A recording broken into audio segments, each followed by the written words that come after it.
What's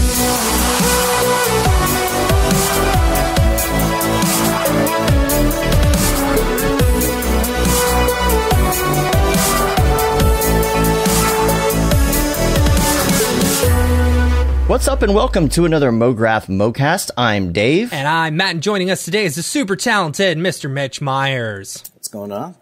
And Mograph is a supplement to our site, mograph.com, which is a motion graphics tutorial site with tutorials, plugins, podcasts, and other Mograph stuff. And on the show, we talk about everything ranging from motion graphics to Cinema 4D, After Effects, plugins, render engines, doing business, doing taxes, being a contractor, or working for the man. You can email us info@mograph.com. Let us know what you think about the show. Questions, comments, concerns, queries, grievances, show topic ideas, artist suggestions. We're open to everything. Hit us up on Facebook, Twitter, Instagram, YouTube, mograph.com, and all the places. Noob or expert, does not matter. Ask us questions, and we'll try to answer them. The expert ones we might have to call in an expert for. Yeah. You know, might have to ask Mitch. Might have to ask Octane Jesus. You never know. This week... This is week 2 of all the Mographers from St. Louis. You're right. Our continuing coverage of St. Louis. Yeah, our continuing coverage of St. Louis Mographers. Yeah. That's cool, though. Yeah, Mitch is here, a.k.a. Cool Fire. Cool Fire. Man, I forgot that. I forgot all about that name. Yeah, man. Yeah. Yeah, Chris asked, my tree is still up. It's still up. Yeah. Didn't have time to take it down, but this is the last show with the Christmas tree up. Gotta get Still that in gotta storage. do everything in my house, too. It's a disaster. Yeah, I took down all my... my kid loves inflatables. The, like, you know, all the inflatable stuff that you put out in your lawn. He begs me to get them out, like, months ahead of time, and I'm like, no, because I hate them so much. Like, I fought them all season, because they, like, some would get unplugged, and then, like, some would, you know, get unhooked, and they'd be halfway down the street, and I took them down the day after Christmas. I was like, I do not want these anymore. Yeah, we have a few of those, and those are going crazy in a few, like, windstorms that we had. Mm-hmm. We hardly, got them safe. It sucked. Yeah. Yeah, and as far as the story on Cool Fire, I figure we could probably tell the story of how that happened. It was just an accidental... It was just like an autocorrect. Yeah. It was, right? Yeah, on I think the iPhone. Yeah. You were texting Octane Jesus, and... we were going to meet somewhere, and you responded, and it said Cool Fire instead of whatever you were writing. I was probably just saying cool, whatever, or something like that, and it said Cool Fire. Yeah. It's stupid as shit. And it stuck. Yeah. And then we actually got the t-shirts made with the Mitch mustache. Yeah. Back when you had the mustache and it said Cool Fire. We got them made in Chicago, same day. Same day. Yeah. So when you showed up, we had the shirts. Yeah. We're like... That was a fun one. That was a fun one. That was a neat good. Little Airbnb we had at that one. That was right when things were starting to take off really big in the Mograph, like, what would you call it? You know, in like the Mograph events industry, like things really starting to move, and I miss it. Yeah, I miss it a lot. I miss it so much. You know, I was looking at trips to Vegas, you know?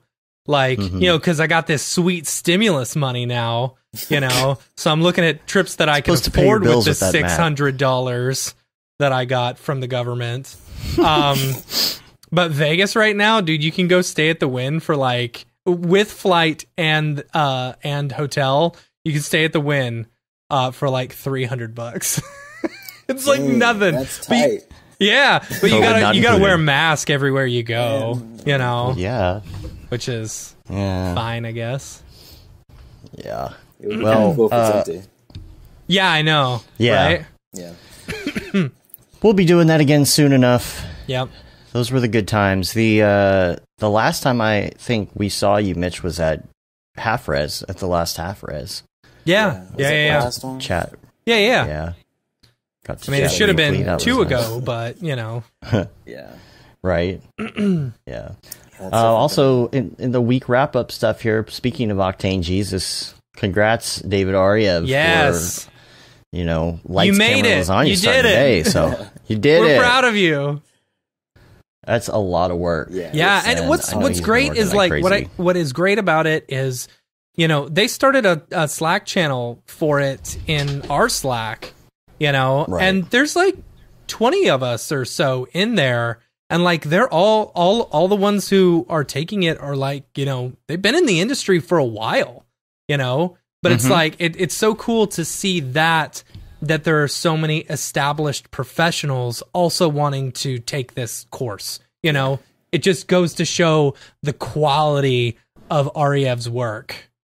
That's true, man. Yeah. Yeah. Yeah, we were talking about it when we were playing Halo, and it's like, you've got all these like high-end mographers taking the course, and these TAs, these poor TAs that graduated from high school 3 years ago, are going to like not know what to say. You know? That's funny. Yeah. I'm excited to see some of the work that comes out of it, honestly. Not all the TAs. Luis is a TA in there. Yeah. But some of them, it's going to be funny. It's like, gonna get, I don't know if it's Luis who was talking about that or somebody was talking about like to be a TA having to like critique, I don't know who's taking it, who's somebody that's taking it. I think Hoodass been is in the taking industry. it, isn't he? Maybe. Yeah. It'd be like, I don't think you did a very good job on your composition, Hoodass. Like, it's like, here, let me show you a reference of like an image that I think is really good for this, and it's like one of his renders. Right. Yeah. I think it's going to be really spectacular because you're just seeing these amazing artists taking this amazing course, and what they're going to show that they've done out of it is just going to be so great. So, yeah. Looking forward to that. I'm excited to see, like, because, man, I was rewatching Aryev's little short film for like the last little bit of it. Yeah. And I was in awe yesterday. I was watching it. I'm like, this, I don't know why he's doing what he's doing. He needs to be just making short films all the time.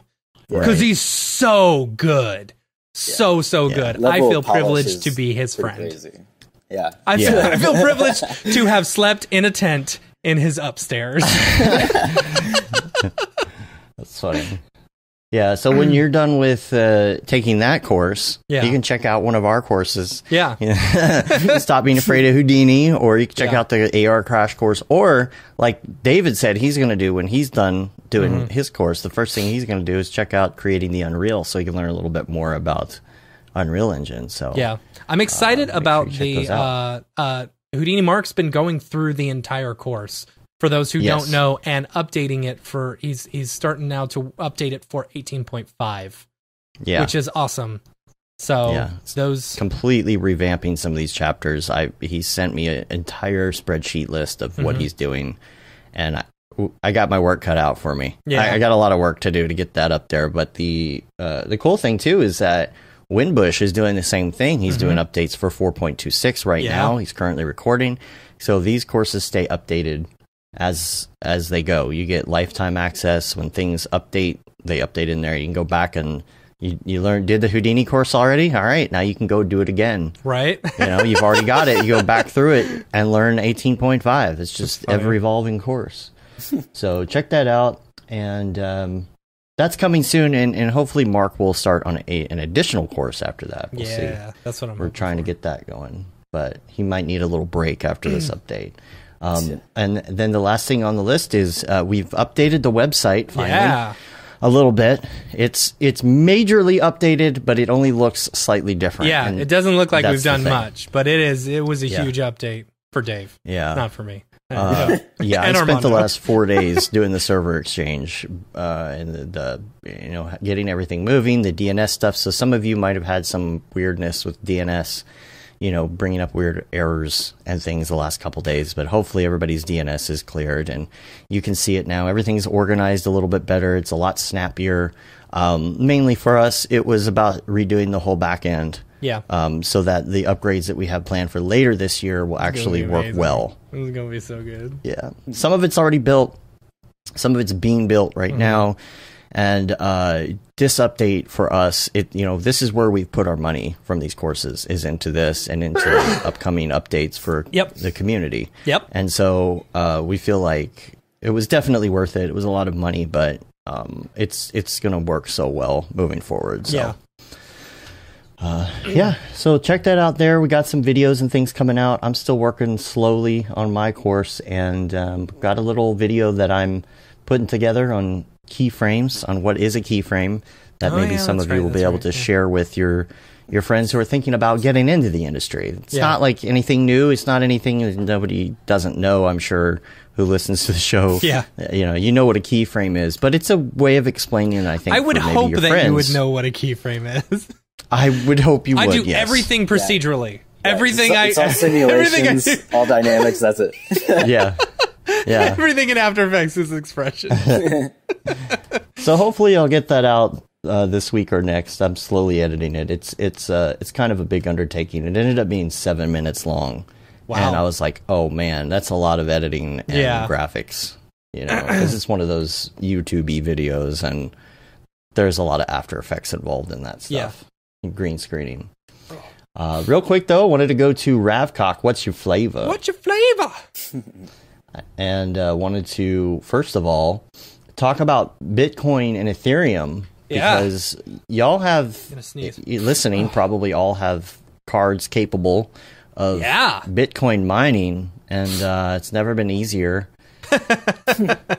I use more worth it, I guess. It's very worth it right now with the price of Bitcoin, I use a program called NiceHash Miner, and when you install it basically straight up, your computer says, this is a virus.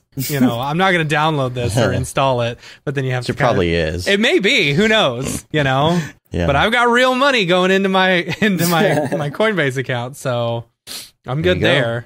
But it's nice. These 3090s, man, they're sweet. They're making the cost estimate or whatever is like $20 a day, which doesn't seem like much, but if you're not using your computer and you can just set it to go and you can make a couple bucks here and there, it's pretty nice. And the downside it was previously when the price for Bitcoin was lower was that electricity costs, it offset how much you were making. But I did the calculator, and here in Texas we are able to choose whichever electricity company we want to use. So powertochoose.org or something like that. So you just choose the cheapest one. I went for cheapest and renewable. So I'm paying 7 cents per kilowatt hour, which is nothing. So I can make on these two 3090s, I can make $22 a day, and it costs me only $1 in electricity costs, which is awesome, And but the great thing about these 3090s, they're so quiet, They're actually a lot quieter quiet than my other machine with a 2880 and a 2070 Super, and they stay so cool. I've got open air.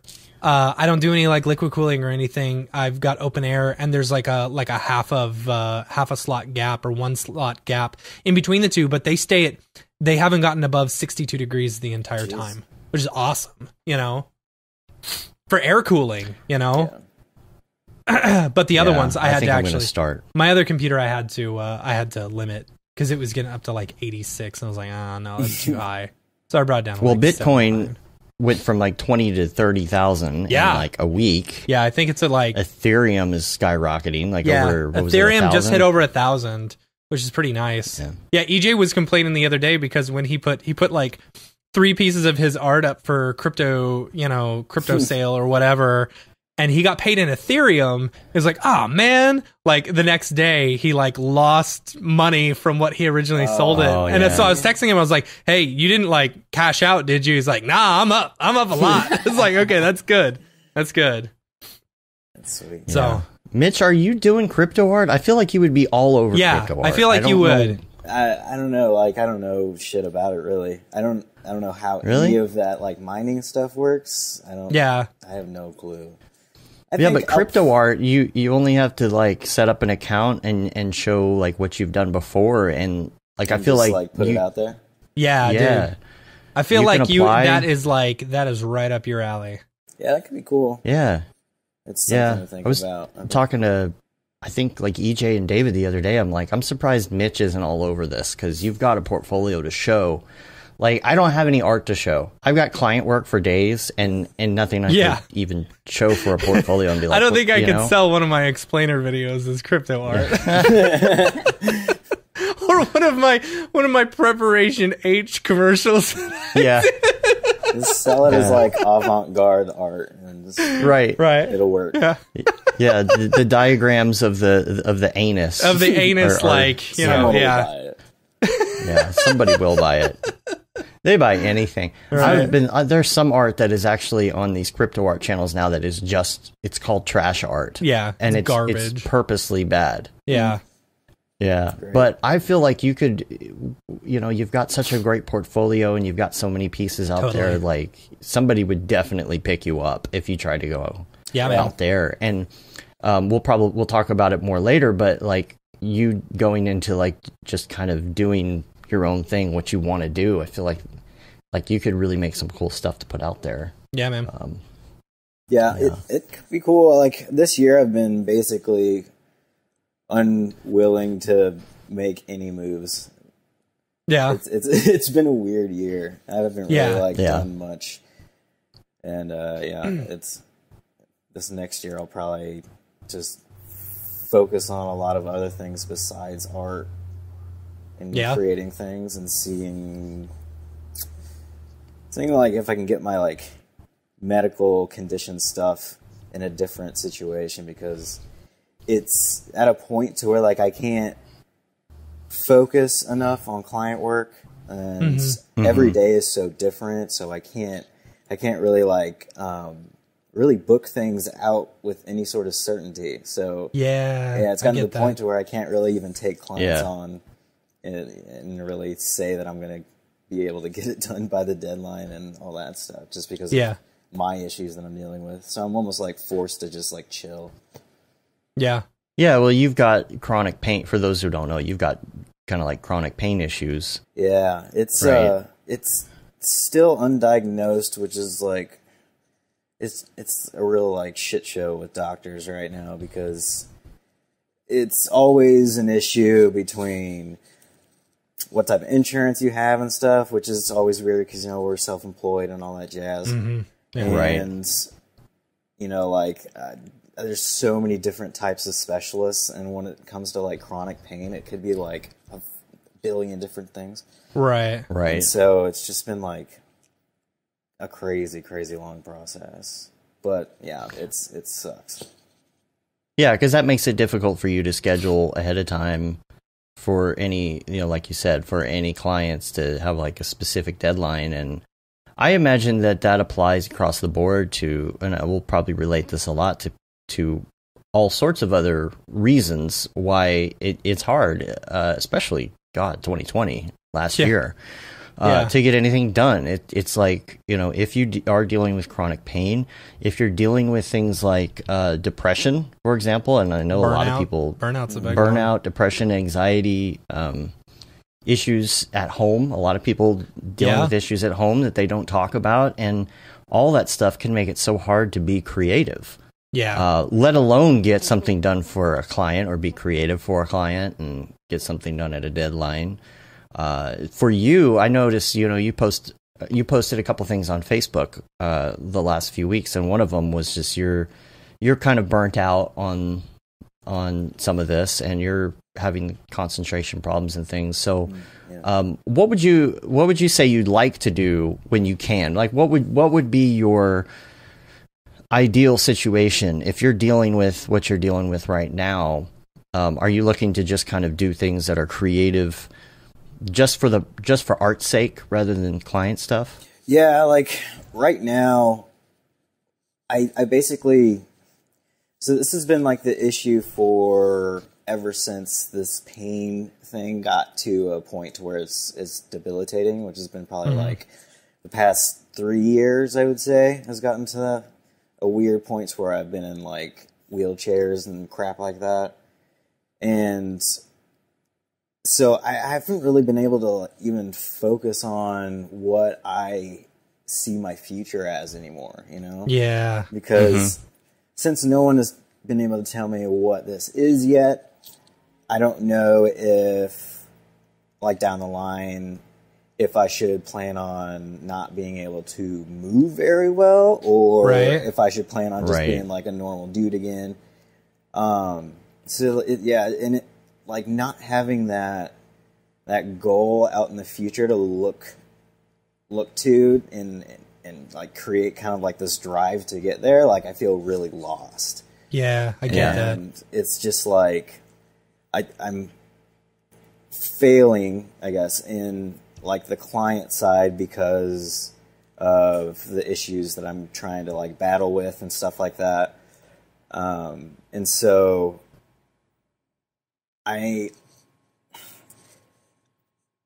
sucks because I really liked that side of it. Like I really liked having like, you know, like my clients and dealing with them all the time and taking on all the different projects and dealing with all like the ups and downs and issues. Like that was really interesting, and it was something that I saw myself like doing for a long time.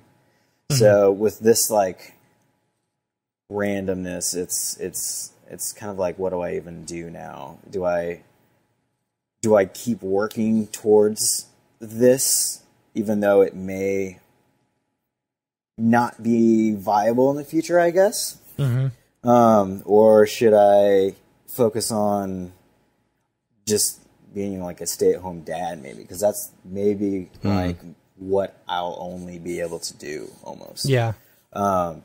So yeah, I just basically told myself that I'm taking this next year off. I don't know if it's going to be the full year or what. It's just kind of depending on what happens. I'm with like a new doctor now for like the millionth time, but hopefully this one is like the one. Yeah. Yeah. It's like dating someone. Yeah, dude. This one's the one. It's like, oh my God. It's so this summer at least I'm going to just like not do shit. I'm just going to like do yoga hardcore. Nice. And like keep doing my meditating, and I'm on like super strict diets and stuff like that. Like this whole process has kind of changed who I am without me really being able to have any say in it, you know? Yeah. But some things have, I guess there's some positives. Like my nutrition is like really, really good now. That's just good. because we've had to, you know, knock that out to see if there was anything, you know, messing with me there. And yeah, so I just need to chill and hopefully see some progress maybe, or like a light at the end of the tunnel at least, especially from the doctor's side, because I haven't been given anything as far as good news or anything like that really when it comes to this. So like the right direction or anything. Yeah. So I'm just kind of like been sitting in limbo for a long time. I can imagine how frustrating that is. Yeah. Like, I mean, I've thought to myself, like, for example, what would I do if I got in a car accident and I lost both of my arms, you know? I always think about what if I went blind? What if I went blind, right? Yeah. What if you're a colorist and you went blind, you know? Or you're an artist and you lose your hands? Can't use a computer or like, phone anymore? Yeah. Like that. And I can imagine what's going through your head. It's gotta be awful. Yeah, you know? It's incredibly like frustrating because it's so up and down too. Like some mornings, I'll just be in like a normal achy pain, you know, like, but I can handle it, you know, I can kind of like stretch it out, walk around, and I can get through the day. But then some days, like, I'm like almost tripping going up the stairs because my legs won't like lift up far enough and stuff like that. Like it gets like scary, and it's just like I don't know really what to do day to day. So it's just like I just need an answer, or at least like a direction, like something showing that we should go in a certain direction to like solve this or whatever. Because that'll take away like a lot of issues that I'm dealing with that just stem from having to deal with this. There's like loneliness and depression. There's so much unknown that you don't know. Right. Yeah. And I feel almost like trapped in like the shell of your own body, and there's nothing you can really do about it. And it's just like, it's awful. And how do you create art with that? You know, exactly. It's like like creating art is like the last thing on your mind when you're trying to, you know, deal with so much else. You know, And with all the things going on in the world, and anxiety and politics and all the things at the same time, it's hard to get in that zone. I mean, I don't have obviously near the pain issues at the level you have, but I have some chronic pains. And when that mixes with frustration, with anxiety, with procrastination, with money worries and everything else, and you sit down at a computer, there are very little moments where you're like in that zone. Yeah. You know that zone. You know when you get there, it's like a weird time. And I wish I could remember who said this. It might have been Devin Sloan on Facebook this week. It's like, you know that time at like 10:30 at night when you sit down and you're like, I'll just work on this for a minute. And then suddenly it's been 3 hours and you totally like got into something. Yeah. And it's like, sometimes you wish you could just turn that on anytime you want. Oh man, wouldn't that be great? And it just comes, you know what I mean? And it's hard to find those places. Is there anything that you found that does help you at least to get up another level in your concentration or help you? Like what has helped you so far is my question. Yeah, like there has not been a whole lot. Like the number one thing though, like has been my wife is so amazing and successful and just like supported me through this past year and has been willing to support me through this next year trying to figure this stuff out. And she's able to take on, all of the stuff that I have to now, like, unfortunately put on her shoulders, which is another like, shitty thing that guilt always pops up in your head. Yeah. Right. So but it's great to have support like that. Yeah. It's such a double-edged sword because like I don't want it to happen to her. Yeah. But like, man, it's also like not my fault either. Yeah. This pain thing. So that it sucks. It's like also frustrating because like if I was in like a dirt bike crash or something like that, I could at least point to something and be like, yeah, I was an idiot. Right. Right. But I was just like. Yeah. Can't say, I clicked the mouse way too many times. Yeah. So. Yeah, and I think I think it's good for people to just know that it's not like what you see on Instagram and Facebook. And we talk about this every once in a while, and the whole on stage and backstage persona. That everybody's in backstage mode at all times, but they're only putting out the on stage. Yeah. Front and center stuff onto Instagram, Facebook, and all the things. And it gets frustrating seeing everybody is posting things, if you follow 1,000 people and somebody posts something every day, then you're like, wow, how is everybody posting every day? Yeah. It's just kind of a weird mentality, but there's so much going on with people's lives that you don't know. And I think it's good for people to know that this is the reality. This is the reality. Yeah. What we're talking about is what just about everybody faces in one form or another. Whether it's emotional or physical or whatever it is. Now, some people have an easier time than others. I wish I had time for dailies and things. Right. Every day. Some people are able to get into that state more than others, I think, but they still have issues as well. Something you and I talked about off air before we started the show was about like what it also does to you as far as your emotional state, as far as depression and things like that. And I was hoping that maybe you could comment on that a little bit and maybe give a little advice to people who are going through that. Yeah, it's like it's a very weird place to be in. Like when you have no options, or you at least feel like there's no options for you at the time. No one's giving you any answers. There's nothing you can really do about your situation other than, change your mindset. But that's so much easier said than done. It's right. It's there's so much attacking you that is invisible. It's like the shadows in your mind that it like really makes your day-to-day feel really gray. And that's like the best way I can describe like the depression part is just like everything is like just gray. There's this blandness and it got to like a really, really bad point.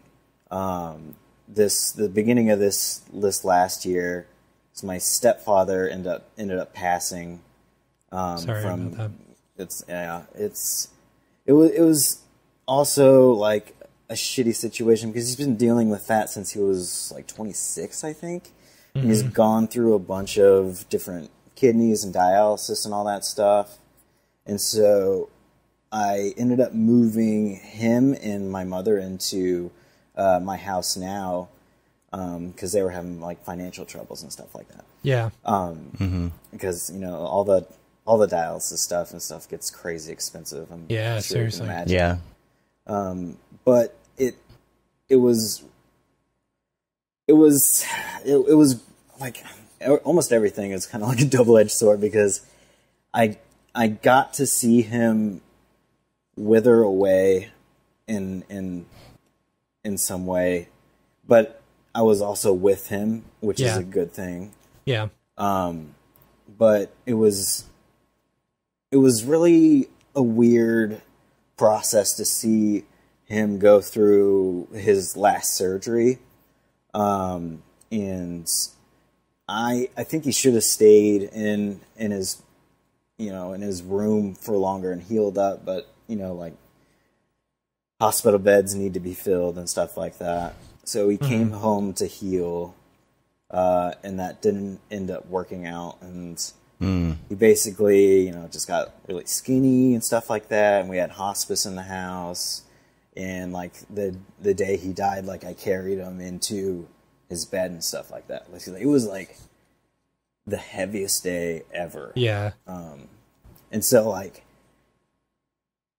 it was almost like too many things were just like building up, you know? Like at that point it was just like, why? Like is there anything else that's like going to make this a positive like life for me, you know? Positive. Like at that time you can't really see it. Like I have a beautiful wife and a beautiful daughter, but like when you're trapped in yourself so deeply, you don't feel the things you should feel when you like are with those people. Yeah. Yeah, I get you. When you know, 3 years ago, I was at my lowest point. Yeah. You know, and I don't know how much of that really came through. It did on the show or not. Not through the show. It did. It did through with me and you, of course. With me and you, yeah, like because we were close. And talking all the time, you know, but. And I get it because it was hard for our relationship. You know, as weird as that is, you know, like that when someone's going through that, like I don't know. Yeah, but I felt like my description of it, and the gray thing makes sense too. But my description of it was always that I was in the pit of a hole, like at the bottom of a hole, and it was going deeper and deeper. And the only way that I could get out of it is to make myself climb out of it, and I didn't know how to do that. You know, it was. And again, that's the thing. Like the emotions just go away. Everything turns off. You're numb to everything. Yeah. And I mean, I didn't particularly have any suicidal thoughts, but I know lots of people do in that situation. That's something. I've been there. Yeah. It's a weird place to be in because you don't want to be there, but you also just don't want this. You know, you just you're done. You know. But like that point is so, it's when you look at everything else, when you finally get out of that, at least for a second, and get to breathe for a second, you're like, okay, that's not as real as it felt. You know what I mean? Like, yeah, there's what helped you in that? What helped you to kind of dig out of that a little bit? Really, just like going through a ton of pain, like mental, like anguish, just talking and crying and, you know, just like yelling and just like figuring it out. You know what I mean? Like, yeah. There's not much you can really do when it comes to that state of depression, because you're not going to be able to solve it in a clean way. You know what I mean? Mm-hmm. Like, there's no like logical like push this button and everything's better. It's like there's going to be people that don't understand how you feel. There's going to be like frustration because there's not an easy way to explain how you feel. And and for those who aren't in it, just don't get it. And it almost feels like if you're in that state or whatever, you're like almost attacking them, or it can seem like that because your state is so aggressive, and that can like push people away without you wanting that to happen, with you even trying to like go towards them for help, because it's just like you gotta, in order for someone to help, you gotta like jump in this crazy like thunderstorm with me and like figure it out. Because like it's gonna be shitty, but you're getting lots of. I like that analogy. Lots of positive vibes though from the chat, and Mark says he was at a very low point 1 year ago, and he started journaling, and it's dramatically helped him. Getting thoughts. He says getting thoughts out of my head helps clear it. Which that's one way. I think sometimes you have to try a bunch of things and see what helps. Everyone is different. I went to a therapist. I don't know. It's probably 14 years ago when I was living in Portland. I went to a therapist just to talk about like, my whole life I had friends who would always just kind of beat me down, be like, this is why you're like this, you know what your problem is and stuff like that. Like I had that same group of friends forever. And so, and they would be like, oh, you need to get on medication. It's like, okay, do I? So, I went to a therapist to deal with, stuff that was going on with my life and stuff. And it's like, just being able to get that out there helped a whole lot. It didn't make, being depressed easier, right. But, it helped a little bit, and still to this day, like, I don't know. I feel like I have these bouts as well, where it's like, especially with two kids, one who's actively defiant against me and the other one who's less than a year old, who wakes up at 4:45 a.m. every morning, but yeah, I do think that talking with people, being on our podcast and getting those things out does help. I don't know. No, I mean, like Dryden's saying, opening up, talking about it. VJ's talking about meditation. There's meditation options. Yeah, meditation Again, that's another. Yeah, it's another way to go about it. Interestingly enough, it's almost like, I mean, I climbed out of it. It was a long road. It took me years. It affected me mentally, physically, everything. I had a lot of chronic pain that stemmed from where I was at. Like, my doctors were like, you're having all of this chronic pain in all of your joints and we can't figure it out, and the best we can figure is it is literally stress induced from your situation. But then you climb out of it, and what's weird to me is once you're in that situation and it starts to get better, I feel like the way that you start to recognize that you're on the mend is your brain starts to wonder, am I supposed to be upset about something right now? Like, it's this weird thing. Like, why am I happy? Why am I? It's counterintuitive. It's like all of a sudden I woke up one day and I'm like, I should be worried about something right now. Like something's supposed to be wrong and it's not, and I'm not used to that. Knowing you, Dave, that is a constant anxiety that comes after. Yeah. It's that anxiety. It's like there's always something that's got to be addressed or fixed, or I got to do this thing, and I'm stressed out. And then when it's not there, you're like, wait a minute. Yeah. everything's fine. Yeah. You know, and it's like, it's almost like when you start to have those little bits and feelings like something's supposed to be wrong, but it's not. It's like, that's almost your sign that things are getting better. Yeah. Mm-hmm. Yeah. I used to live in a very different way than I do now, I think. Like, I, like, gave no shits whatsoever. Like, I did not care what I was, like, going to do, like, where I got to. Like, I had certain goals in mind and stuff. Like, this was back when I was playing music and stuff. Yeah. But, like, I was just, like, out. And I was just, like, just seeing what happened. And, like, whatever happened. And it's kind of like the woo, like, if, you know, the universe kind of, like, makes my path for me. And I'm just going to walk it, like, whatever it is, like, it doesn't matter. Like, just do it and, like, live your life happy.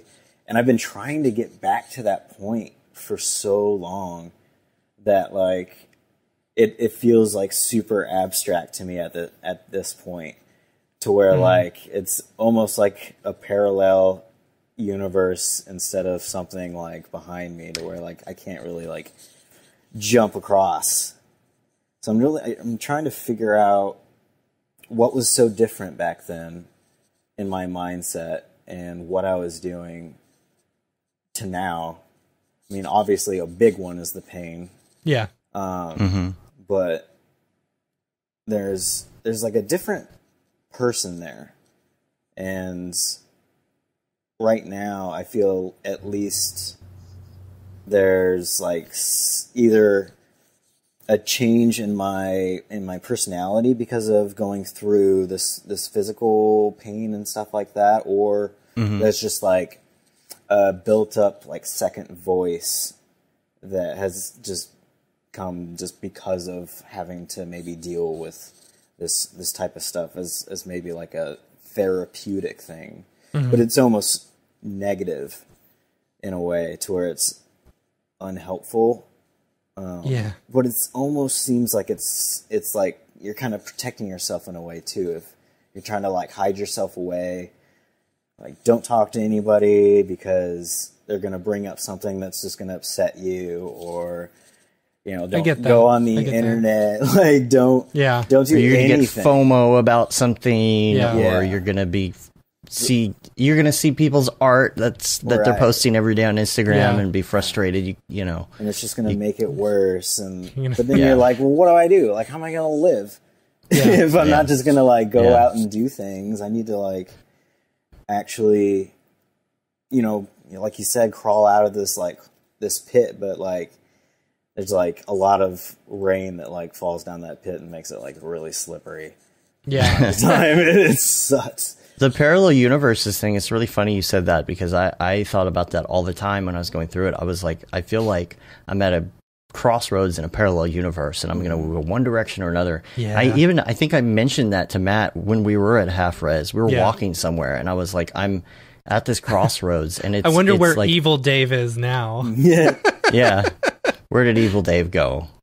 Yeah, I'm lucky I was able to even keep things running during that. And you were doing not just that, but you're running multiple businesses as well, right?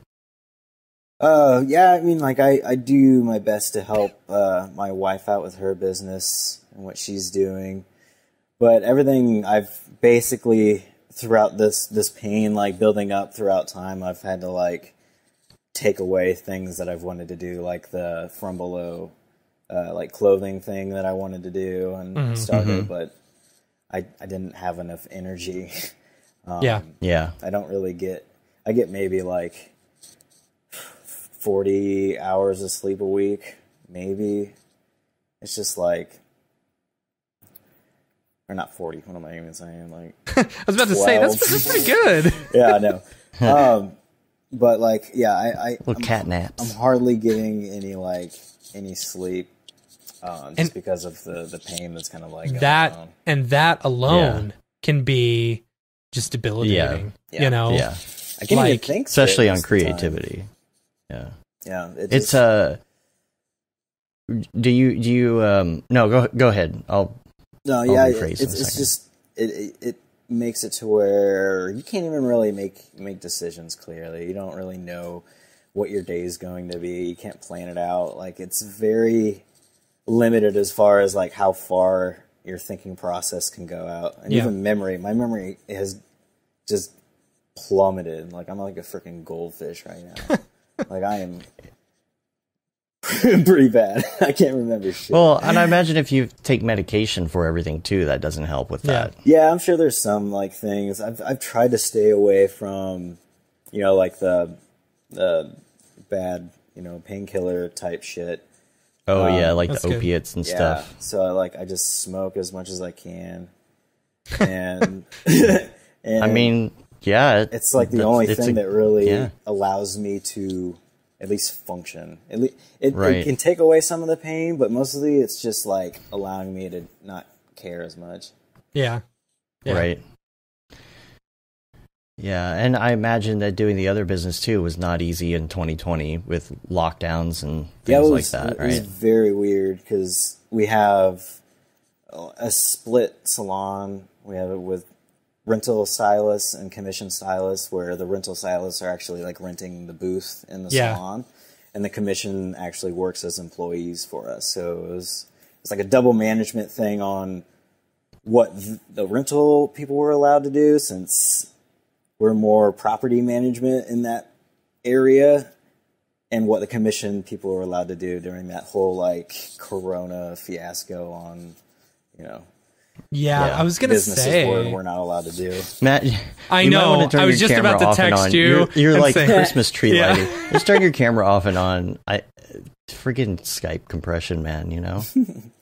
That's funny. I went all Picasso. Yeah, you went all Picasso. Yeah, Mitch, I was going to ask you about that because, like, I was worried for you and your family. You know, especially I know you guys had some salons, and that's, you know, like the COVID stuff. Gosh, it had to have been hard. Yeah, it was more like stressful than anything. Luckily, it wasn't so bad. Yeah, it was just like a little tight, and I was just freaking out the whole time because I wasn't working. Yeah, I couldn't get a client that I felt comfortable enough to take on the project. You know, because I basically had to lay it out at this point. You know, like, this is what I'm going through. Yeah, some days are this, some days are that, and we got to be kind of fluid with it. And most clients, you know, I couldn't find any that wanted to work with me last year, so I kind of just had to support her as much as I could. And yeah, it sucks. Like, I feel like I could always do more on that side. But I'm always limited too. I always got to like remind myself that, because some days I like push myself like way too far, and the next day I'm just like feeling it. Totally out. Yeah. It's well, this might be a good opportunity to get into crypto art, because you could just kind of do anything at your own pace, that whenever you felt like it. And you know, I think something like that would probably be my only choice up to this point. Have you considered doing like a producer role or something? You know, I just don't know. I don't know. I don't feel confident enough. I don't know. I guess because my energy is just not there. I feel just very subhuman, I guess, you know, like I don't have near as much as I should, which makes me feel, I don't know, it just makes me feel shitty taking people's money too, in that sense. Because I'm like, man, I'm just not doing as good as I can because of all this stuff. Right. But it's just like, here. Well, don't beat yourself down because of that. Like, definitely, I would say don't beat yourself down for the things that you can't control. You know what I'm saying? Yeah, that's always the hardest part. Yeah. And Tesla Rock was saying in the chat, stress can amplify the pain, and if you don't grab my drink, I'll be back. If you don't have stress already, then you start stressing about everything that comes with the pain, and Full Circle is right there. Yeah. In the book, The Subtle Art of Not Giving a Fuck, you know? Yeah. Mm-hmm. I mean, I only read like the first chapter or two. I got where he was going with it. But like, he does talk about that, where it's like, you worry about one thing, you know, and then that leads to another thing, and that leads to another thing, and then that leads you back to the original thing. And you keep going around in this cyclical stress cycle, you know, Yeah. and that's hard to break. Yeah, you know, really see a way out after that. 'Cause all you see and is- the thing that he talked about in the book was you just have to focus on the things that are most important in your life. And, you know, and I was, especially going through during COVID and everything, like I got mega super depressed about everything because, and it's a stupid reason to be depressed. I mean, I understood my kid was acting up all the time, you know, and we had a less than 1 year old. So that was very stressful. And then having everyone home mm-hmm. in like, you know, and working from home, you know, it's like you go to your office and you work, you know, and you can't have a bunch of distractions and stuff like that. And it's like, when they're all home, there's distractions all the time. Yeah. You know? And so it's like, I got super depressed because of that. And when I kind of read through those first couple chapters, it's like, what was most important in my life? The most important thing in my life were my wife and kids. Mm-hmm. And anything outside of that, I can figure my way around, you know? Right. So that kind of helped me. I don't know. Yeah. I don't know if that has anything to do similar with your situation. That's basically just what my wife says over and over and over again to me. You know, it's just like, you can only control what you can control, you know. Other than that, it just needs to be, you know, like out of your hands. It's just like, I can do what I can do. And, you know, like just other than that, you don't have to worry about that stuff. You just worry about like, the important things in your life, like wife and kids and, you know, doing stuff with them. Like luckily this past year, we did end up taking like an RV just to like a campsite. Yeah. So we wouldn't be like out in crowds and stuff. We did that too. It was fun. Yeah. It was like really cool. And I felt great just like being away and stuff. So like, it's just, if you're depressed, man, just try stuff. That's like, I think the biggest thing is to never just like stay still, because that's never going to work. And you don't want to just sit around watching TV all day. Yeah. Just kind of depressed. Yeah. Surfing Facebook. It's not going to make nothing better. Yeah. One thing that my therapist told me was, and I don't know if this helps at all, but it will help with people who are dealing with people who are depressed, you know.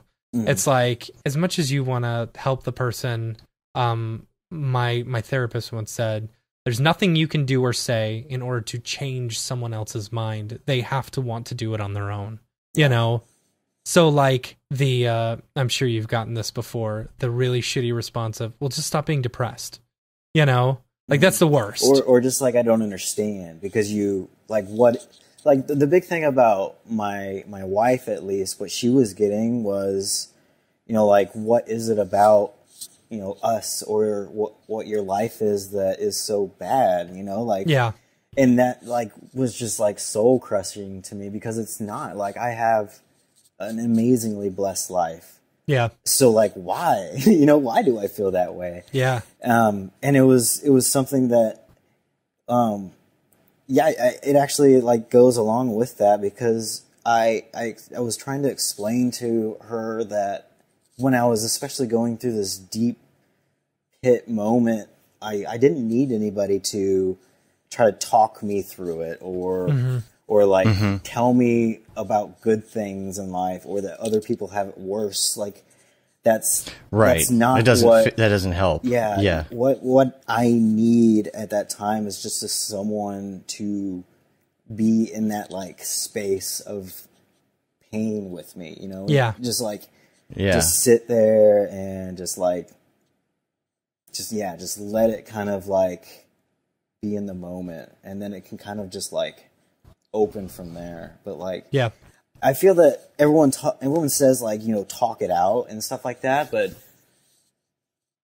there's like or like VJ says in the chat, like they'll say, "Oh, well, you can just get over it." Yeah, just get over it. There's like a very certain specific way that I think each individual needs in order to like get that switch for them to realize that their reality isn't the reality of like the masses, you know what I mean? Like the world in a whole with the people in it, I think is generally like a good place. There's like some shit people that do shit things, but there's a lot of shit people out there. Yeah. But like I can have like a happy life, and like there has been so much happiness before. So like it's been there. So it can be there again.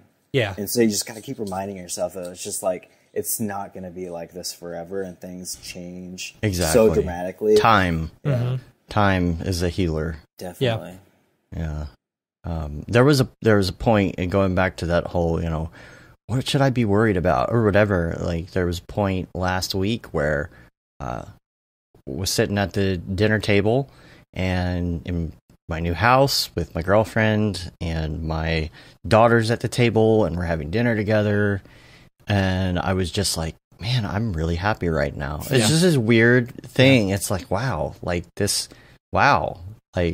I'm actually feeling something. Yeah, get some dopamine, you know, finally. Right. And it takes a while to get back to that place. But I was also going to ask you about just kind of the industry in general. You know, what do you feel as far as the industry in general right now that people need to know, or maybe people need to change? What are you not happy with in the industry right now that you feel could be better? I mean, the industry is, when I think of the industry, I just think of like, you know, like the people that I've met, like you guys and, you know, all the people in the Slack channel, like the artists group and stuff like that. Like generally, like everyone has always been like mad helpful and, you know, supportive, especially when you ask for it. You know, everyone's kind of like been there. This year has just been so different because even though we have, you know, the Slack channels and stuff like that, it still felt so much more disconnected. It did. At least, And I don't know. To me, it's just my situation because I have felt a little like left behind, just because I haven't been able to be as productive as I used to be and stuff like that. So it's more so just like frustration with how can I make my situation work to where it works with the industry, you know, because I want to be in it, you know, I want to do this stuff. Like it's really not my choice to take this year off if I didn't have all this stuff that I really need to figure out before I can be successful. You know what I mean? It could be a blessing in disguise, right?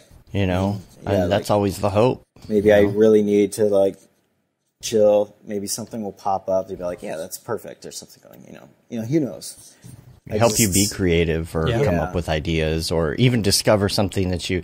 I mean, hell, like if work on a it short doesn't have film. to be like, or because it's something you can do at your own pace, or even you know, and no matter what it is, even crypto art, whatever it is, like you could discover something new that is more self-paced and can be something that you wouldn't have gotten into or discovered if you hadn't been where you are. Yeah. I think I've been running around in circles for too long. Just worrying about all those little things that come up and never having a time to sit down and relax and actually like regroup myself. And I think it's just like snowballed into a space to where this time that I'm going to take, I think, is just a space to clear my head and really start over without, you know, any expectations for myself. Hopefully that will limit, you know, those negative voices and things like that whenever I get productive again, hopefully. And maybe I'll have like better tools, you know, in my set to help me along the way and make me a little more successful and keep those those shitty things a little less shitty. You know what I mean? For sure. Yeah. Could learn more about quantum physics in the meantime. Right. Just study up. Maybe that's what you go into. Who knows? I'll be like a super scientist or something. Right? You'll discover like the God particle or something. Right. You know? That'd be tight. Oh, Matt's frozen. Yeah, I think we're all frozen right now. Matt, turn your camera off and on. Man. Why everything's buggy today, I'm telling you. The whole internet's. The whole internet is, Yeah. There we go. Let's see. I lost what I was going to say earlier before the freeze.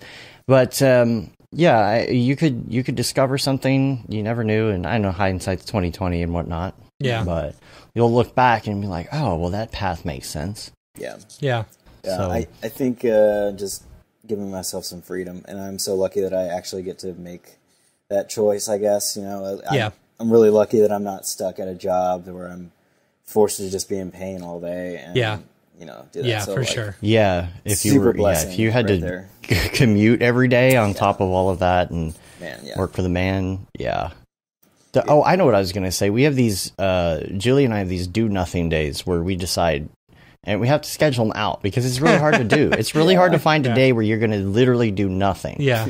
But it's so funny because as soon as I take a day off to do absolutely nothing, all I can think about is how I want to do something. and all I want to do is have these off days, and then I'm there and I'm like, all right, I've been watching TV for 8 hours, and now what do I do? And even like through, you know, the quote unquote like slow part of the holidays, like after Christmas into New Year's, no one's doing anything, nothing's happening. It's like I cannot sit and like I'm doing stuff with the fam and whatnot, but there's still like another 8 hours of the day to fill. Yeah.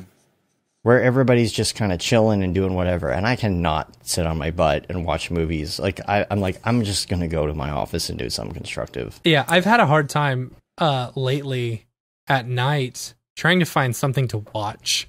You know, I feel like I've watched so much TV. Watched all the things. And I'll start a show and I'll be like, within like 10 minutes, I'm like, not interested. All right. You know. Same with video games. If it's not like the handful of video games that I play on a regular basis, it's like I'll start enjoying the texturing and the look and the 3D of the game so much that it makes me want to just go to my computer and make something. Yeah. I started playing Cyberpunk, and it took me an hour before I even was shooting anything. And then it was like I gave up. I did something else. I haven't played it much. I need to, but sit more than 10 minutes on games anymore. Yeah, I'm usually just like, you know, standing around like trying to figure out what I can do anyway, because I'm like at the house all the time.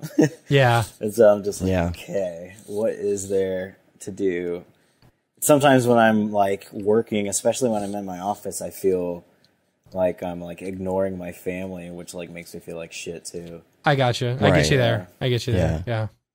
Yeah, you got to be like, you have to be able to flip a switch and say, this is what I would be doing if I had to get in the car and go to work today. Right. That's like such a hard thing to do, and I've been trying to do that for so long.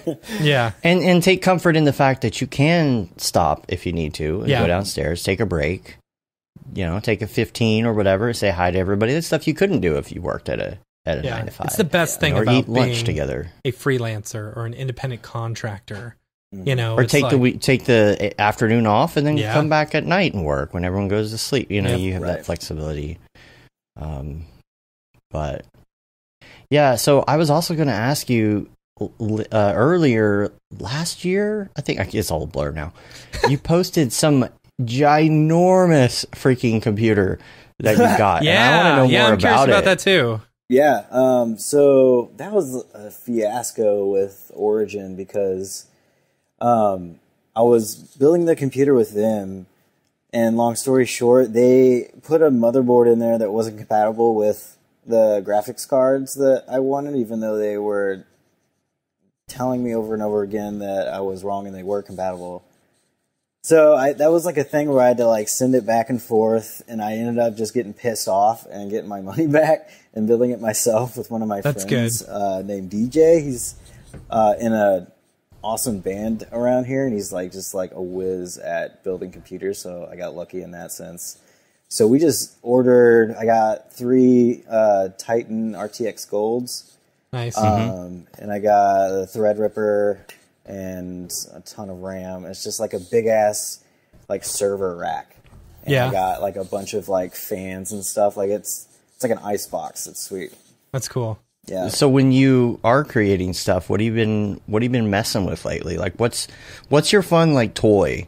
Yeah. Is it X particles? Is it I've actually been trying to figure that out because I've since going through this weird change, you know, I've been also wondering about like my creative style and what I'm putting out, and if it's like really representative of me at this point, or if I even enjoy creating in that direction. So I'm at this point to where I'm kind of just like fucking around until I see something that I want to do like every day again.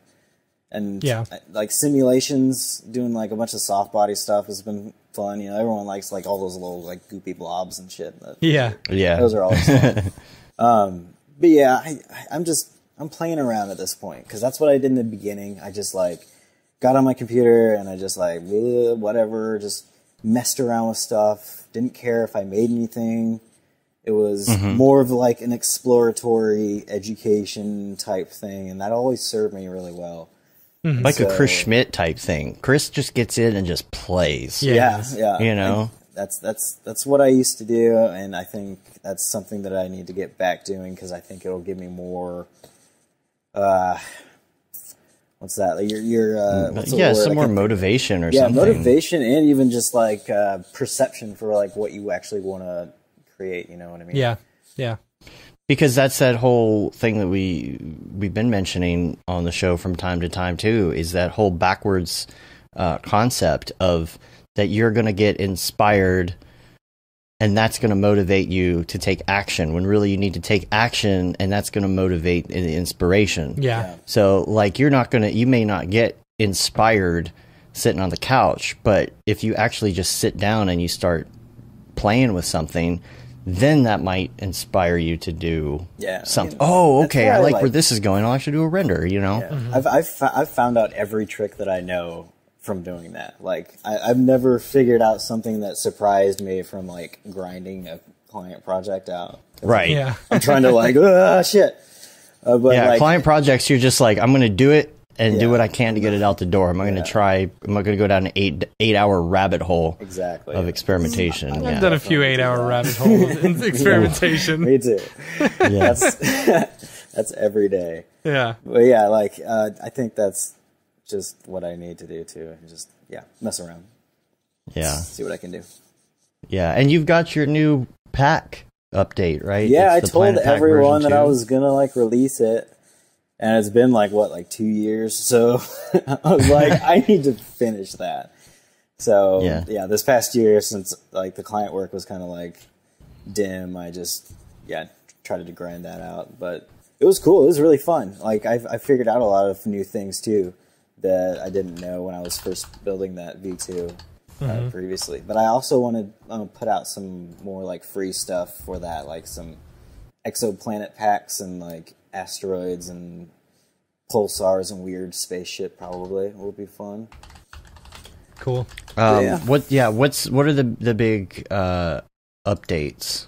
So basically, I'm gonna try and bring it up here. Updated the textures. I did a lot of like artificial intelligence help with getting those textures up-res to a state to where we could like really get some fine detail. And I played with the project files a lot. A lot of the things in the project files are totally different. I got like a new espresso setup you can mess around with all the rotations, like the clouds and the auroras and the sun rotation, color, camera, all that stuff can be just messed with in a little espresso kit that I made for it, and you can animate all that stuff. So it's a little easier to use too. Cool. Yep. You got the I'm bringing it up. Obligatory black hole. Right. Oh yeah. So we got the famous new black holes in there that you can mess with and stuff like that. Nice. Yeah. Yeah, I'm bringing this up right now. Yeah, you can see that. That's one of them, right? Yeah, that was one of like the first Mars renders. Tell us about your rebrand as well, your new name. Yeah, so that was something that was going on last summer where I was trying to figure out whether I wanted to keep taking on clients as a freelancer or if I wanted to create something more of like an umbrella situation that I can work under. Yeah. And have a little more control on like the back end without being so face to face with the client as far as just, like me as the face of it.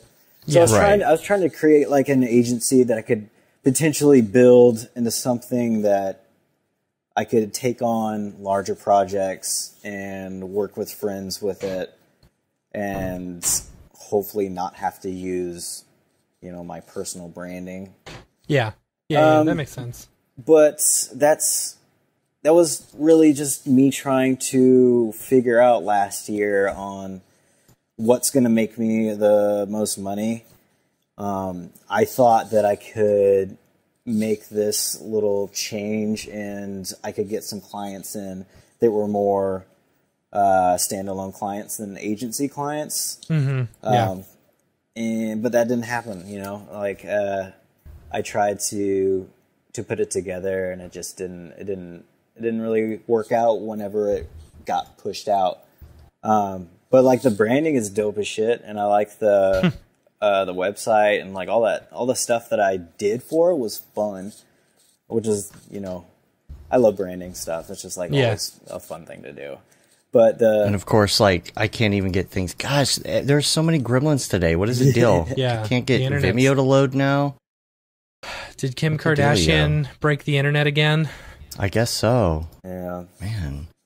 But it's kind of in limbo right now because just with this stuff, I'm not really sure if I go into crypto or something like that. I'll probably just do my personal branding because that makes more sense. Yeah, for sure. And I think you would kill it on that, man. Yeah, it's definitely something I'll look into. I just I didn't know anything about it until the Beeple thing, and I was like, "What the fuck?" Did you pick anything up? That? No, I didn't even know what was going on. I've been out of the loop this like whole year, Yeah. Like I don't know what's happening. Yeah, you should go listen to the episode with Winkleman from a few weeks ago. It was right before he dropped that big one. With the 3.5 million. Yeah. Some of you, if you don't realize, Mitch worked on this the After Effects splash screen. From what year was that? 3 years ago? 2018, I think. Yeah. I like this right here. I think it's funny.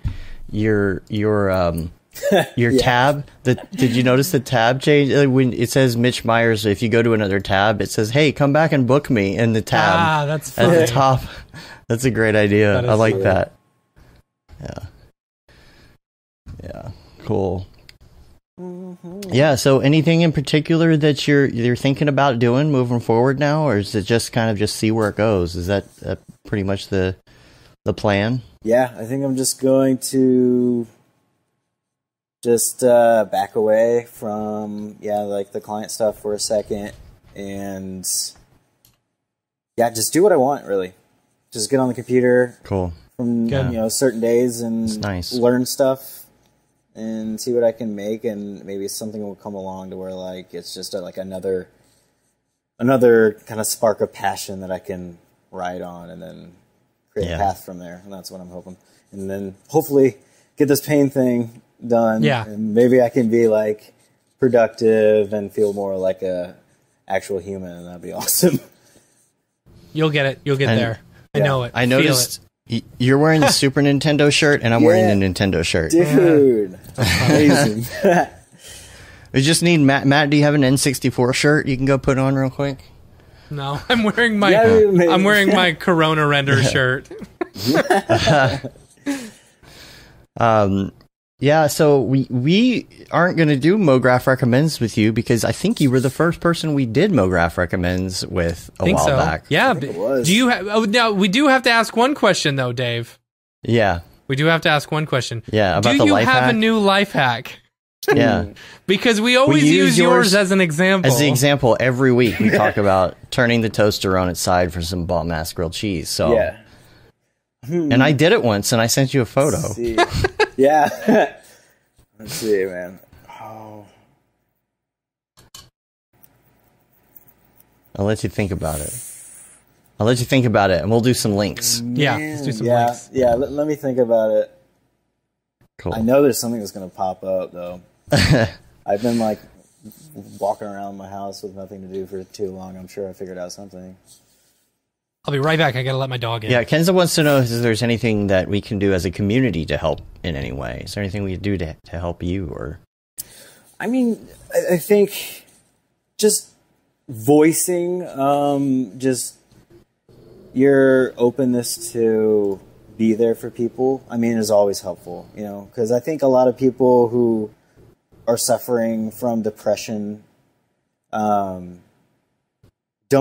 really see a way out, and some of them might not even have anybody around them to even try to help them. So, like, even just someone being there to seem like somebody is there for you or cares for you is such a big thing, even if it's just like a minor like message like, hey, what's up? Like, are you doing good? What's going on? right. Like, that is really helpful to someone with like really negative thoughts going on. It can really block those off, at least for a little bit. So I mean, like, that's something like super simple that like everyone can do. It's just like check in with your friends, you know. That's something that I do enjoy about having Slack is that at least being quarantined and away from everybody, I feel like we're at least still able to chat, talk with each other, keep up with what everybody's doing, and feel like we're not completely disconnected. Yeah. And the community is just so good, and we're trying to keep that feel, and we're also trying, you know, as we grow, we're trying not to become too corporate-y in the sense to where, like, it doesn't feel like we're really trying to find the best way to maintain the sense of community because it's just so important. Yeah. You know, it's just, we're, what, 1,083 artists now in the Slack channel, and it still feels small in that, like, everybody's still, like, a small, close-knit group of artists, you know, just talking to each other, very positive, very helpful to each other. You know, none of that, oh, well, I figured this out, but I'm not going to tell you because it's proprietary. You know? Or if they think that, they don't say it, you know. Well, yeah. Yeah, I think most people in the industry have, you know, good intentions. I mean, everyone is really out there just to try to make, like, the best stuff they can and have fun. That's the way it should be. Yeah. Totally. But yeah, there's always those things that make the, you know, having fun a lot harder. And so, yeah, we just need to be there for each other. It's always good to have friends. Toes. Yeah.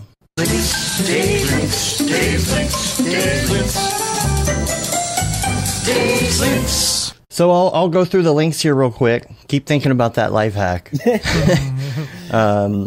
So Travis Davids, if you don't know who Travis Davids is, check it out. Some of his stuff you can actually download with Aryev's course.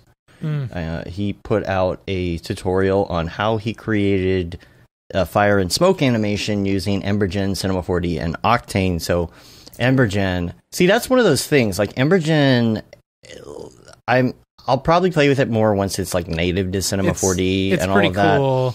It's pretty cool. The times that I played with it, it's like it's very easy to get into, you know. I'm excited for it to be integrated fully, you know, but it's fun to play with.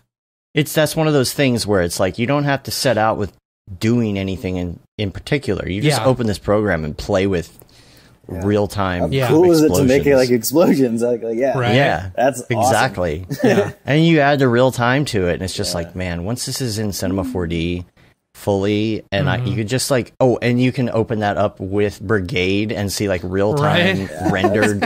Oh man, I can't wait. Yeah. So check out Travis David's video on that. Also, I was showing y'all before the show, this is nothing to do with like actual art or animation or anything, but there are these VHS pillows that I found online. They're really cool.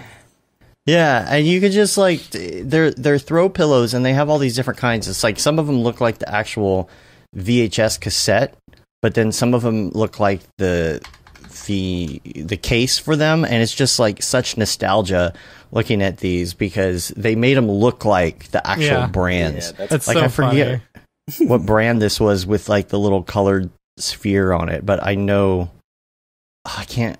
What brands were there back then? I don't even remember. That's Kodak right there. This is Kodak. Yeah. One of them's got to be Fuji.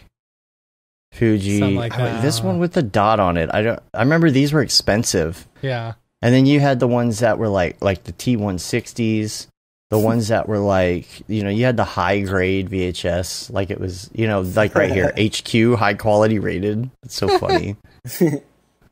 Then you put that on quality. EP mode, and it's like, yeah, I can get 8 hours of recording on it. It's going to look like balls, but... Yeah.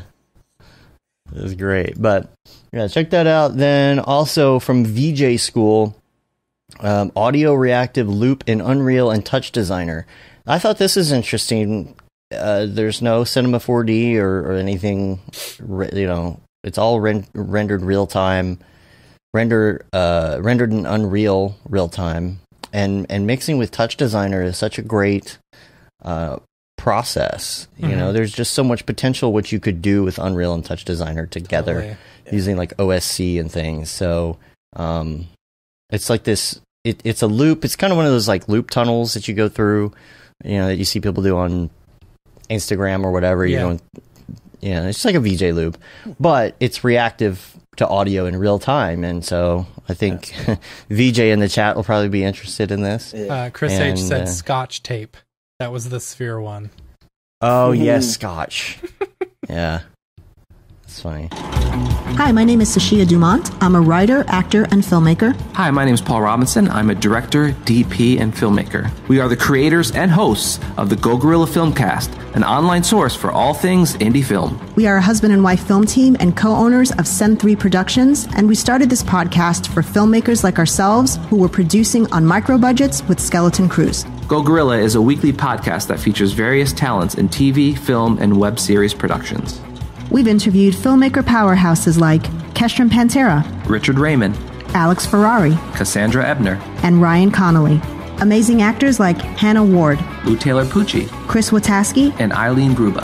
Groundbreaking cinematographers like Jody Lee Lipes, and Jessica Lee Gagné, and many more. We also offer weekly reviews of our favorite films and shows, which vary from low-budget first-time filmmakers to A-listers and everyone in between. Go Gorilla is proud to announce that we have officially joined the Mograph Podcast Network. So if you love filmmaking as much as we do, tune in every Sunday for a new episode of the Go Gorilla Filmcast. Your source for all things indie film. Now available on the Mograph Podcast Network. Spencer Clark put out on Gumroad of powder brushes, C4D plus X particles. Cool. Great little screenshot too. You can check that out. It's kind of these pre-made thing to do powder brushes. Ooh, cool. And also on Gumroad, another one that I think Rad Science has posted yesterday in the Slack. This is Jing Sketch's Procreate brushes. It's cool. A collection of Procreate brushes. There's some great Procreate brushes out there if you get into Procreate, you know. Yeah. So check those out. Those are all my links. That's all I got. But I feel like I haven't done like links like that in a while. I've been I've been slacking because I've been busy this year doing other things. So I don't have all the cool links as often. But Dave, I was just looking at the Nifty Gateway, the crypto art that Beeple sold, and the Bull Run one that we sold. Yeah. We did well because that one is the lowest priced one right now. Oh, yeah. What the is lowest that? price is $4,500 for it. You know, That's but into good. the What ether, are ours up to? we sold it for like $3,500.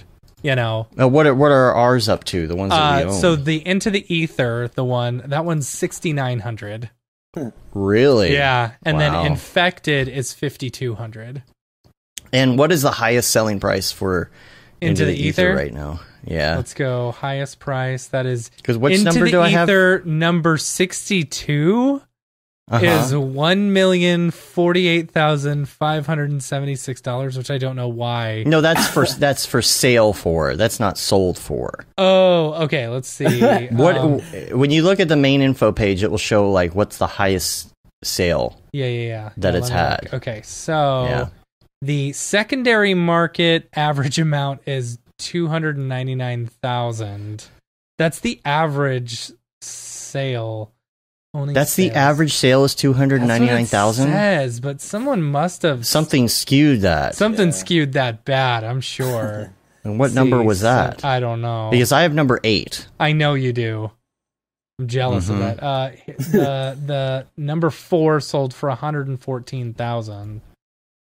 No, that's not So number average 8 cost. That's how much it's made in the secondary market. Average resale price is almost 7,000. So okay, yeah, that's not bad. Highest. Do you think it'll go up when the physical copies come out? Oh, it's got to With the stands and everything. Everybody's going to be posting their pictures. Yeah. I'm very excited about that. I knew. I have a feeling Infected is going to be worth more than the other two because there's less of them. You know. That's the whole reason I chose it, because I knew there was going to be less. I'm interested to see where it goes long term. Yeah, I agree. Speaking of which, I am actually very surprised that the prices have been going up. You know, like that is a good sign for this crypto market because the prices are going up. Like I thought after the sale, like you give it like a month and like they're just people are going to be trying to get rid of them. You know, but that's a really good sign. Yeah, right, see, need to get Mitch's work on Nifty. Come on, Mitch. Sure. So I guess I didn't realize this. We were talking last night on our Halo chat. You have to be invited to Nifty. You don't apply to Nifty. Yeah. I didn't realize that. Wow. Whereas like Super Rare, you apply. Yeah. So it's high class. Yeah, I think Ariev could make a killing on it too. Yeah. I bet. But speaking of people, it's time for Beeple's People. Beeple's People, where'd you get that Grebo? Beeple's People, what's up with that guy? Oh, we're doing a Beeple's People, huh? Yeah, because we don't have Mograph recommends today, so we're gonna do that instead before we go. All right, that's a good idea. Does that work? Yeah. All right. First of all, I would like to say that this is pretty cool. Somebody painted Mike Winkleman on. So cool! So cool. Yeah. Who is it? Lush sucks. If you're late to the game on this dude, like I was, definitely go check him out. MF is straight crushing. Did a mural of his profile picture from Twitter. I love that it's the profile picture of him like getting beat up or something. I don't even know what the story is. Allergic reaction picture. Or something. That's so awesome. But take out your Beeple viewer of choice. Mine is Twitter. And we're going to start out December 29th, Year of our Lord 2020. I'm going to go down here, and it is called Dance, I believe. Just scroll through all the nipples and things till I find it. Okay. Dude, so this video looked so fake. It's weird. From Boston Dynamics? Yeah. Not Beeple's video. The Not Boston Beeple's Dynamics.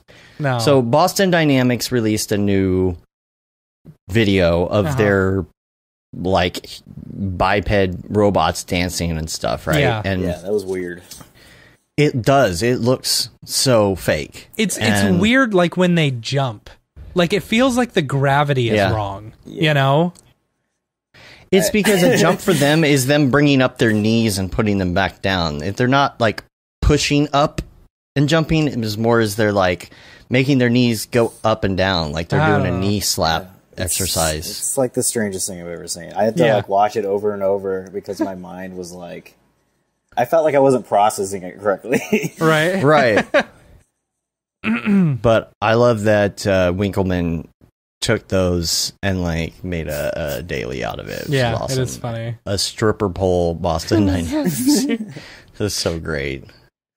So would this, where in the Beepleverse, where would this be? Would this which Beepleverse? This is what I was gonna say. Is I don't think that there's a difference between the Beepleverse and Beeple social commentary. Okay, right? Okay, yeah, I like that. I'm gonna show you the difference because current day. This is Earth. So social commentary is Earth. Right. It's just a different timeline. The more we get into this, the more Beeple is actually involved in his own universe in the future. Right. Oh, man. So this is his own commentary now, but he's also rendering the future. Right. When Beeple's people are trying to figure out where the original Beeple came from and where the original Earth actually is. He's like that dude from Heroes, where he paints you gotta the remember, future. Yeah, you got to remember, it's been thousands and thousands of like millennia. And all the humans at this point have all scattered to other planets through these portals. And so finding the original Earth where Beeple existed is not going to be easy. And this is Beeple now in this photo. But the Beepleverse photos are in the future where Beeple's people, the original followers of Mike Winkelmann, are trying to figure out where he originally came from. Gotcha. And where his that makes sense. originated. That makes sense. Makes a lot of sense. Yeah. It's very meta. It's deep. So that being said, let's go to December 30th, which is called Moon Farm. And this, it would classic be in Beeple. the classic Beepleverse, right? So like this is, I don't know. I mean, it's supposed to be on the moon, I'm thinking, because like you can see the Earth above. Yeah. So they're terraforming it, of course. Terraform the moon. It's got grass, but you got to have these big cell tower things on it in order to pick up internet from Earth. Right. Right. So you got to transmit that. And then and then there's Beeple's sheeple down at the bottom all around it. Oh, that's good. Yeah. Did you choose that one just for that joke? You had it written down, didn't you? No, I literally just came up with that. Okay, that's good. But, I'm proud of you. All right, now, that being done, he did a couple, like dumpster fire. Yeah. I like January 2020 1st. sucks, everything. That's good. Yeah, but January 2nd, now, I got to say this again, because Year of Our Lord 2021. Got to say that for the first time. Right. He's got 30K on January 2nd. Right. Because that was when Bitcoin hit over 30,000. Yeah, Bitcoin went from 20,000 to 30,000 so quick. This one wasn't he did animated, one at 20,000. Oh, man. Oh, now you've done it. Yeah. He's going to go back and animate it just for that. Nah. Oh, man. Could you imagine? And you put some techno music to it. Oh, gosh. Yeah. I can see it now. Yeah, totally. Just make it highly sexual or something. I don't know. Weird. Some wow chicka wow music in there, and Bitcoin. And then he did an Ethereum one humping. Too, yeah. And then he did the Ethereum one. This is yesterday, January 3rd. If you that's cool. If you're I love the old school car here, whatever that is. Now, notice there's a little bumper sticker on this car right here. Hot Pockets. Oh, that's funny. That's funny. I'm pretty sure. Right? I'm pretty sure. I need more hidden David Brodeurs. Yeah. Enhance. It won't work. Enhance. I can't get any closer. Nope. I'll have to save it and open it. I'm pretty sure that's a Hot Pockets bumper sticker though. Yeah, but this one, it doesn't actually have any symbols or anything. If you saw this, you wouldn't think it had to do with anything with Ethereum. Like the other one, you could tell it's Bitcoin, but I don't know what that means. If Ethereum's blowing up, why are the crystals coming out? This is almost mixing. Ethereum, their little logo is like the little crystals, the crystal thing. Oh, is that why? Okay. So into the ether, how it's got that crystal, like that purple crystal. I did not know that. Yeah. So all right. Just like the Bitcoin has its own logo and stuff. Yeah. That makes a lot more sense. Yeah. Yeah. I wonder if I can. I don't know. I can try and zoom in. Oh, that definitely says Hot Pockets. Yeah. Right. Okay. Yeah. Now I can zoom in. I'll try and bring it up. Can confirm Hot Pockets bumper sticker. Can't confirm Hot Pockets. confirmed. Yeah, you can see it right here. Love it. Hot Pockets. I don't know why he hasn't done work with Hot Pockets yet. I know. Yeah. What are they thinking? An enormous maybe opportunity. Maybe he gets paid every time he drops the Hot Pockets name. Yeah. You know? That's possible. There's some creative marketing genius over at Hot Pockets. You can do it, but you just never actually tell anybody that you're working for us. You're under NDA. You can't tell anyone that you're working for Hot Pockets. Right. Man. What are we hoping from Beeple for the next year? What do we think? Oh, man. Because I think he's going to explore. I think I keep going back to the because I see it all the time on the Mograph like trailer where Beeple says when we asked him what he was thinking, when he made the first Buzz Lightyear with the boobs thing, and he's like, "This is exactly what I should be doing." It's like from that point on, that is exactly what he did. Yeah. It's like that was a turning point. He was not joking when he said that. Right. So it's like I'm curious what 2021 has to offer in the Beepleverse. Yeah. I don't know. It was all nipples and bodily fluids ever since. So and lots of Trump stuff. Like I wonder if there's going to be I mean, there's got to be something for the inauguration, right? And then maybe. I don't know. He could be tired of it, though. You never know. Maybe. I think maybe he's going to explore more, because when we talked to him for the first time, like years ago, and we were really digging into his process, he told us that every year he tries to say, okay, this is what I'm going to do this time. I'm going to explore in this way. I learned this new thing. Yeah. For a while, I think it was maybe like modeling. Like there was one year he was trying to explore more with like trees and forest and things. He kind of went on a redshift thing for a while. I don't know. I'm interested to see. It'll be fun. Yeah. I have a feeling he's going to keep doing more Bitcoin and Ethereum stuff, though. Yeah, I want to see what happens with that. Yeah. Cool. Well, cool, man. I don't have anything else. If Mitch, let me just say thank you, because it's a hard thing to talk about. Yeah. And it's something that we all need to talk about, And so thanks for coming on the show and talking about, thanks for letting me talk about it, because, in some way, I'm sure this will be some sort of therapy for me too. Just another way of getting it out there and like letting all my friends know what's up too. So thanks for letting me just let it out. It's been awesome just to Thanks, man. Yeah, we look forward to talking to you again soon. And I know the community's, even in here in the chat is real supportive. Yeah. So hang out with us in Slack. I will. Yeah, I'll keep up to date, and hopefully I'll just keep experimenting, and hopefully I'll just start making some really cool shit. I'll be back. Yeah. Cool, man. So if people aren't already following you online, where can they find you at? Yeah, so you can find me, any social network is at Mitch Myers Official. I got a TikTok too now. I'm kind of obsessed with that. Nice. All right, hold on. What are you on TikTok? That's Mitch Myers Official. Okay. Yeah. Oh, there you go. Oh, boy. And the website is mitchmyers.tv. And that's about it right now. Cool. Yeah. We'll put the links to that in the show notes and everything. And I didn't realize till we were having a conversation the other day. If you want to find show notes, I think we were talking. Who was I talking to? You got a GIF as a lot of people. As your image. That's cool. I've never seen that. Yeah, you can upload video files to TikTok. There's a section where you can upload a video thing. That's cool. It's super, I don't know, janky though. I can only get certain videos to show up on it. So it's cool though. Yeah, cool. I forget who I was talking to on the Slack the other day, because I've had for some reason a lot of Slack conversations the last few days, but. There's an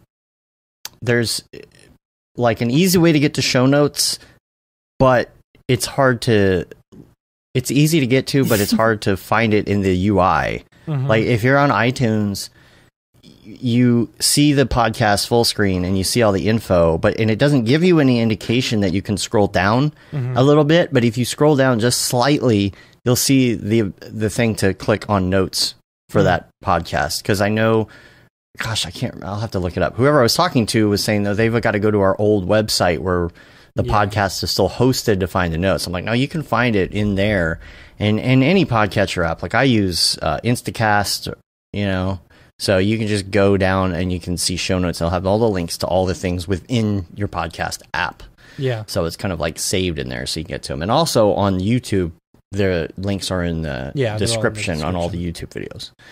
Just letting people know, because I actually spend a lot of time making sure all that stuff is in there. So hopefully people are looking at these things, you know. So check that out there. And make sure you check out Monday Meeting as well. That's coming up live in 10 minutes, mondaymeeting.org. And make sure you check them out. And I'll try and go in there and say hi after the show as well. And if you want to follow us, you can rate us on iTunes. First of all, leave a review to help get our ratings up. Subscribe to our newsletter, which goes out every now and then. And you can say you've been there, done that, got the t-shirt with the Mograph logo tee, the Paul Babb Fuel the Bab 2020 shirt. Classic. All the profits from that go to Doctors Without Borders. I'm just realizing now I forgot to update the merch page on the new site to have those two new shirts. I was going to say. Just thought about that. Yeah. But I'll fix that. You can get to them there. The Mograph logo tee, I already said, and Paul Babb, I said. The Render Things t-shirt, hoodie, and long sleeve tee you can pick up. That's my favorite one, and it's in many varieties. We've got them on the American store and the UK store, so hopefully that covers as many people as we can. If you can't get one on either of those stores, let me know. Maybe we can figure something out if you're in a different country. There's the That Render is Fire shirt, which you're only allowed to wear ironically, unless you're shams. Unless you're shams, yeah. And the Mograph Blandishment shirt, which is our new one, which I'll put back up on the website. Now, you can always search for this. If it's not on the site, you can search for this on Amazon, and it will come up. Just search for Mograph shirts. And that's it. We're on Facebook, Twitter, Instagram, YouTube, Mograph.com. Again, thanks, Mitch, for being on. Yeah, man. Thank you, guys. I appreciate it so much. Cool. Well, we're going to get out of here. Until next time, I'm Dave. And I'm Matt. And I'm Mitch. Have a good one. Later, yo. Peace.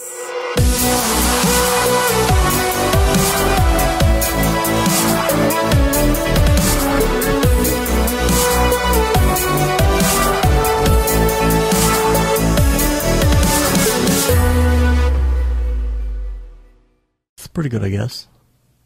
Mograph.com, an online resource for motion graphic artists. Start your week with the Mograph podcast. Industry news, interviews with your favorite artists, and terrible humor. Watch live shows and interviews from Mograph events like NAB, SIGGRAPH, Half-Res, and local meetups.